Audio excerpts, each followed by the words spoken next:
What if I told you that the registration you chose for your business could quietly affect your taxes, your liability, your credibility, and even your ability to attract investors?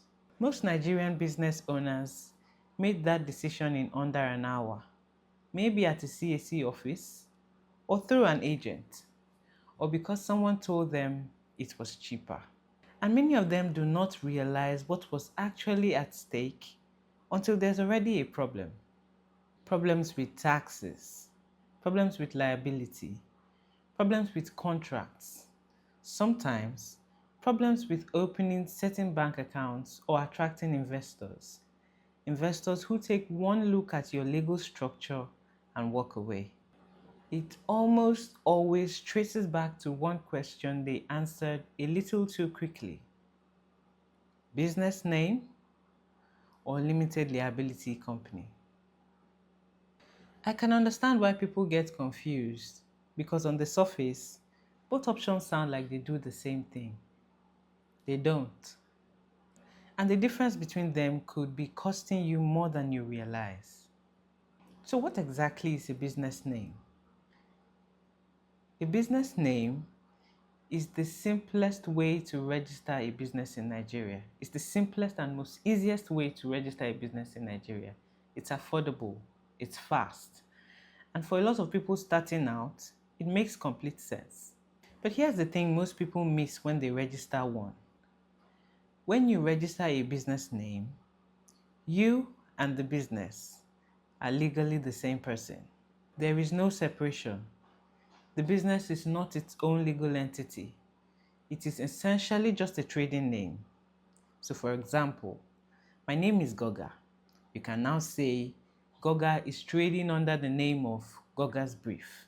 You see that Goga and Goga's Brief are one and the same person. So what does that mean in practice? It means that if someone sues the business, they are suing you personally. If the business owes anybody a debt, you personally owe that debt.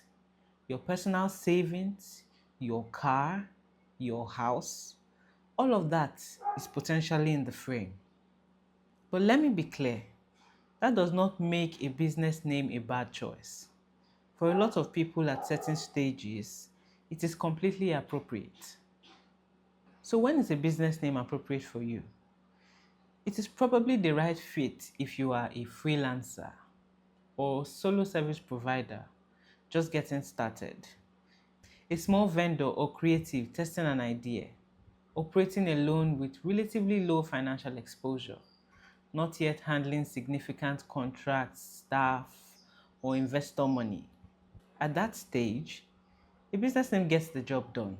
You are registered, you have a name, you can open certain bank accounts and issue receipts.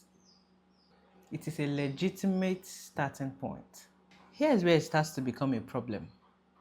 The business grows, the money increases, you start hiring more staff, you start signing more contracts and gaining more investors. Then these investors begin to show up and many of them lose interest in your business because they look at it and see that the legal structure never grew alongside the business. That mismatch between what the business has become and what it was registered as is one of the most common and most quietly expensive mistakes I see in my practice. Because at some point, operating without legal separation between you and the business stops being frugal and starts being an unwise choice. And one of the biggest misconceptions fueling that mistake is this. People assume that once they have their CAC certificate, they are fully protected as a business name. They assume the CAC certificate is the protection. Well, I'm here to tell you that it is not. What your CAC registration does is it simply tells the world your business exists and is operating under a registered name. That's all. It doesn't automatically protect you from liability, disputes, or business risks.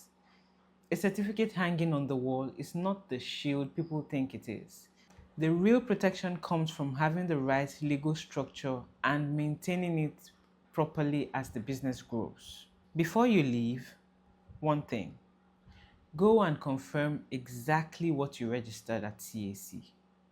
Not what you think you registered, not what someone told you registered, what you actually registered. Check your registration certificate. It will state clearly whether you have a business name or a limited liability company.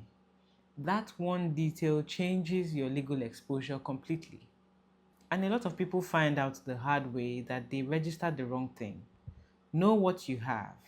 Then we can talk about whether it still fits your purpose another time.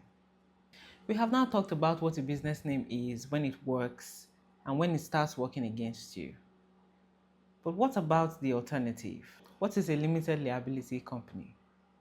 What does it actually give you that a business name cannot? And how do you decide which one is right for where your business is at the moment? That is exactly what part 2 of this episode covers. Subscribe and turn on notifications. It drops next Tuesday. If this helps you understand something you've been sitting with, subscribe to Goga's Brief. I'm Goga. See you on the next one.